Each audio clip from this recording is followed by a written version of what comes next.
Tanishq jewellers Ajmer पहले से भी बेहतर सेफ्टी के गोल्ड स्टैंडर्ड्स के साथ तैयार हैं आपके आगमन के लिए। सुंदर आभूषण और बेहतरीन कलेक्शन के लिए आज ही अपॉइंटमेंट बुक करें। Visit Tanishq jewellers, India motor circle, Ajmer.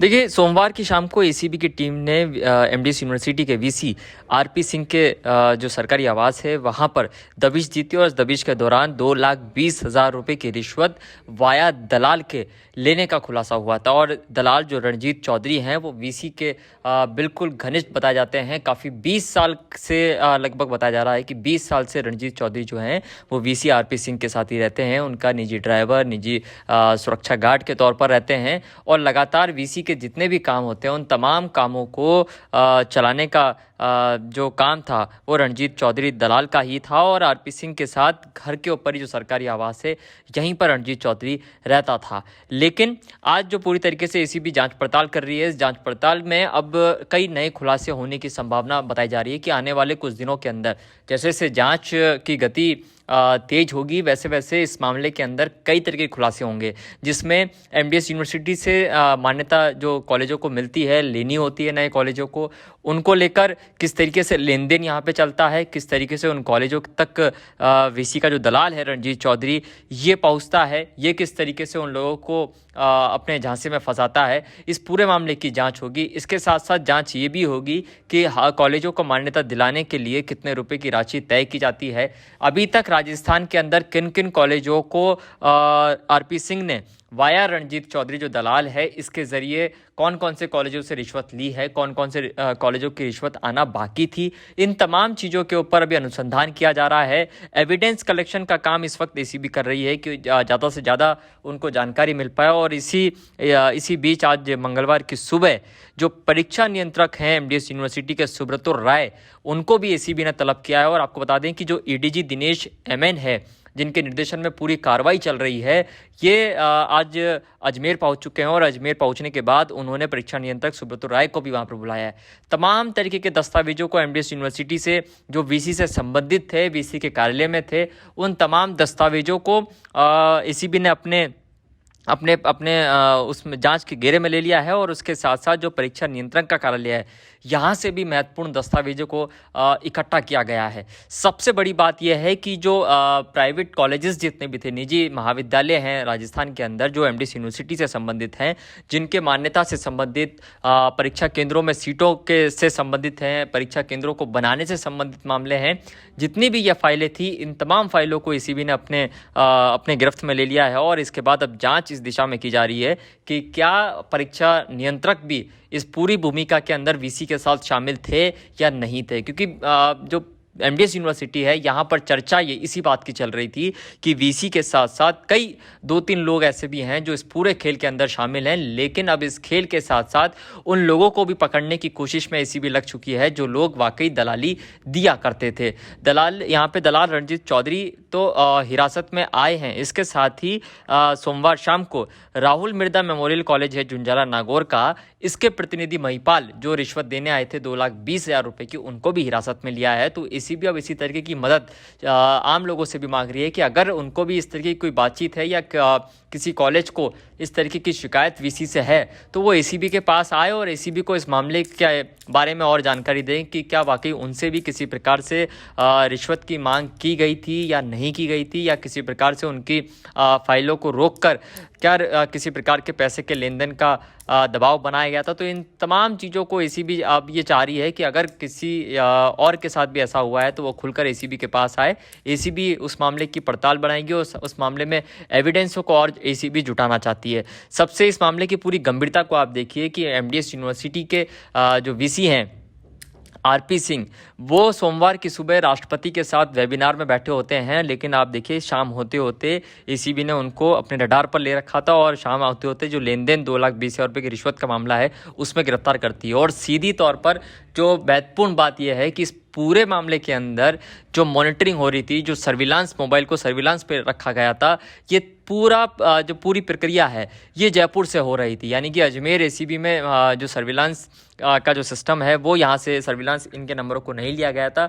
VC RP Singh के नंबर को जो सर्विलांस पे लिया गया था वो जयपुर से लिया गया था। पूरी तरीके से मॉनिटरिंग इस मामले पर जयपुर की सीधे तौर पर देखी जा रही है और इसीलिए एडीजी दिनेश एमएन मंगलवार को अजमेर पहुंचे हैं और तमाम तरीके के एमडीएस के जो बाकी के अधिकारी जिनको बुलाया जा रहा है और जो आरपी सिंह हैं, रणजीत चौधरी हैं, महिपाल है, इनके साथ में सख्ती से पूछताछ हो रही है मामले में और अनुसंधान किया जा रहा है कि आखिर कौन कौन से ऐसे और भी कॉलेजेस हैं जिनमें किसी प्रकार का लेन देन पूर्व में हुआ है।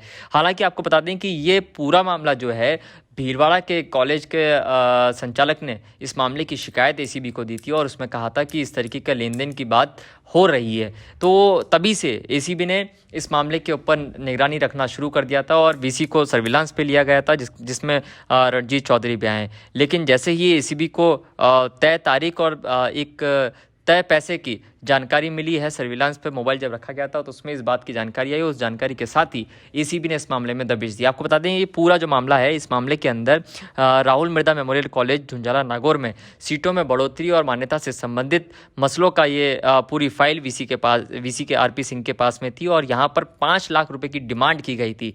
लेकिन 5 लाख की बजाय 2,20,000 रुपये में पूरा सौदा तय होता है और वीसी के बंगले पर ये रिश्वत की राशि का लेन देन होता है। अभी इस मामले में और खुलासे होने हैं। अभी मंगलवार शाम तक जो 4 आरोपी हैं टोटल, जिसमें सुब्रतो राय को भी फिलहाल शामिल किया गया है, लेकिन किसी प्रकार से अभी गिरफ्तारी सुब्रतो राय की एसीबी ने नहीं दिखाई है। तो अगर सुब्रतो राय की भी गिरफ्तारी होती है तो देर शाम मंगलवार की शाम को एसीबी विशेष अदालत में इनको पेश करेगी और इनकी रिमांड मांगेगी, जिससे कि और बाकी की चीज़ें जो हैं इस मामले के अंदर जांच को विस्तार दिया सके और किसी प्रकार से जांच में रुकावट ना आए। तो अदालत से एसीबी की टीम जो है वो रिमांड भी मांग सकती है। नहीं, जो हमारे पास जो एविडेंस था उसके आधार पर कल रात को वीसी की गिरफ्तारी हुई है और जैसे आप लोगों को विदित है कि इसमें कुछ तो सर्वेलेंस के आधार पर कुछ हमारे पास परिवादी आया था करीब 3.5 महीने पहले, उससे वीसी और रंजीत द्वारा पैसा मांगा गया था, उसका वेरिफिकेशन हुआ था। ठीक है, प्लस कल जो ट्रैप हुआ है उस बेसिस पे जो एविडेंस एनालिसिस करके कल तीनों की गिरफ्तारी हुई है। तो आज इनसे पूछताछ की जा रही है कि किस तरह से इनका वो रैकेट चलता था और किस तरह से कॉलेज वालों से संपर्क करते थे और वो कैसे पैसे देते थे, किस किस काम के लिए संपर्क करते थे। प्लस इनके कुछ डायरिया, कुछ डॉक्यूमेंट्स मिले हैं, कुछ मोबाइल्स मिले हैं, उनके अंदर जो भी मटेरियल है जो इंक्रिमिनेटिंग है उनके बारे में इनसे पूछताछ करते हैं। हाँ, पुराने कार्यकालों को लेकर के भी चर्चा की जा रही है, पूछताछ की जा रही है, इनको तो उनका जोधपुर में भी रहा है। और नहीं, अभी तो फर्स्ट हमारे जो केस है, हमारी जो करप्शन का केस है, अभी उसी के ऊपर हम कॉन्सेंट्रेट करेंगे क्योंकि ये लाइव केस है जिसमें अरेस्ट हो चुके हैं। इसमें हमें आगे एविडेंस कलेक्ट करना है और इसको कोर्ट में भेजना है, तो इसलिए अभी तो इसी के ऊपर कर रहे हैं। अगर और भी कोई कंप्लेंट आएगा उसके ऊपर जांच करेंगे। तीन के अलावा कोई और नाम इसमें अभी तो इमीडिएटली तो इनको अरेस्ट किया, आगे जैसे इन्वेस्टिगेशन चलेगा, जिन जिन के रोल सामने आएगा उनके खिलाफ एक्शन।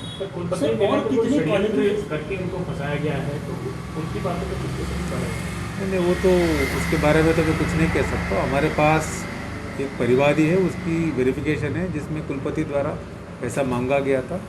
इसके अलावा इलेक्ट्रॉनिक सर्विलेंस में भी काफ़ी एविडेंस है और प्लस डायरी प्लस मोबाइल में जो मिले उसके ऊपर एविडेंस है।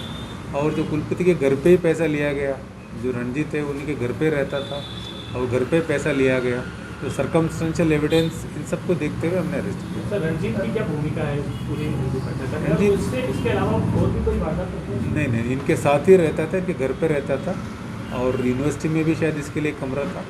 और जो भी कॉलेज वाले हैं, सब कॉलेज वालों को सबको पता था इनके काम होने तो किससे कांटेक्ट कर, रणजीत को कांटेक्ट करते, उसे पैसे की बातचीत अगर हो जाती उसके बाद काम हो जाता। और भी कोई कॉलेज सामने है सर? क्या इन 2 कॉलेजों के अलावा और भी कोई कॉलेज या कोई और? नहीं, वो काफ़ी हमारे सामने है, हम आगे इन्वेस्टिगेशन में आएंगे। सर की तलाशी में और भी कुछ पैसा पेश करें, इसको कब तक पेश किया जाएगा? रिमांड मांगने को लेकर हाँ, रिमांड लेंगे, अभी पेश करेंगे शाम को। की तलाशी में और भी कुछ पैसा वगैरह मिला है? नहीं, पैसे ज़्यादा नहीं मिला है, दूसरे डॉक्यूमेंट्स वगैरह मिले हैं। जमीन के कागजात या कोई प्रॉपर्टी के नहीं, ऐसे अभी तक नहीं मिला, अभी तो कोई विशेष लैपटॉप के नहीं। अंदर भी काफ़ी कुछ नहीं, लैपटॉप अभी हमने आगे लैपटॉप के आगे जांच करनी है, अभी तो जब्त किया है। यूनिवर्सिटी के कुछ और भी अधिकारी इसके अंदर सम्मिलित थे ताकि जो नहीं, वो आगे हम देखेंगे। अभी केस तो इन दोनों 3 के खिलाफ ही है। आगे अगर इन्वेस्टिगेशन में कुछ एविडेंस आएगा तो कार्रवाई होगी उनके खिलाफ।